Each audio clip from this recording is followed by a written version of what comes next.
Iran started this war nearly 50 years ago. Just so happened we didn't get involved until recently. And we had the opportunity to take action. We have a president that was willing to take action. Donald Trump is still under a lot of fire for taking action without talking to Congress, without talking to Senate, without getting those people involved who would have made every effort to make sure that it was a non-successful attack. And so when you're looking at this from the outside, as I, you see these congressional seats and these Senate seats that are being held by Democrats.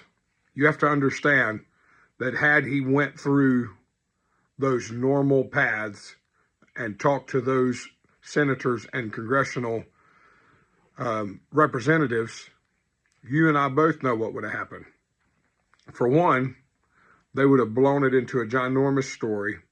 And before even one attack was ever made in Iran, military personnel would have been moved in Iran.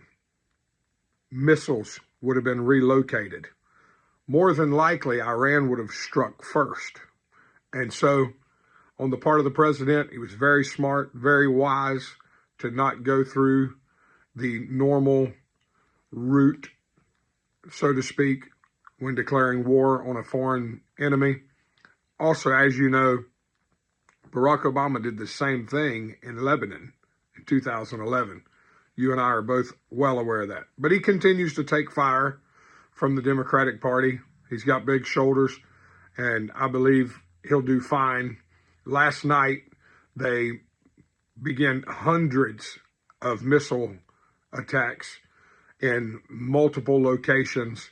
And so last night's fire in Iran, our firepower that we sent to Iran last night, was a greater barrage than any of the previous days in the last 7 days leading up to this.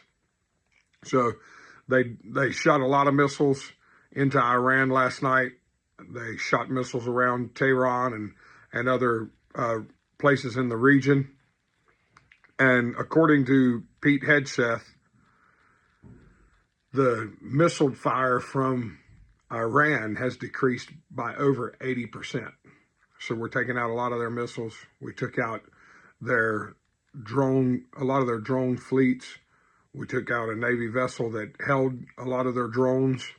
And so we're really, I would say, taking out their defenses as well as their offensive capabilities as our offensive capabilities grow in strength and mass. Also, as a response to the attacks last night, North Korean leader Kim Jong-un come out and said there are still North Korean individuals that are in Iran and in that area.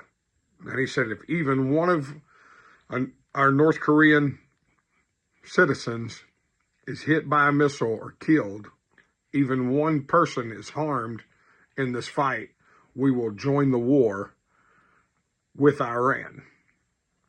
He's not talking about against Iran. He's talking about in unity with Iran. Now, we know Kim Jong-un is the little missile man. And obviously, there's another dictator. I wouldn't even call him a communist, just a complete dictator who convinces his people that he is a god and pretty much convinces North Koreans that they're the strongest nation in the world, when in reality, in this type of fight, they're one of the least equipped nations in the world. So we're not particularly worried about Kim Jong-un joining the fight. With that being said, it is said that Russia is providing Iran with intelligence for their offensive strikes. Fuel prices also are set to skyrocket. So be on the lookout for that. We're going to bring you more news as we are updated. As we get more information, we'll constantly be updating you and our audience. So like, share, subscribe, hit the notification bell. remember to pray for our country, pray for President Trump, and pray for our nation's military as they are involved in these attacks. God bless.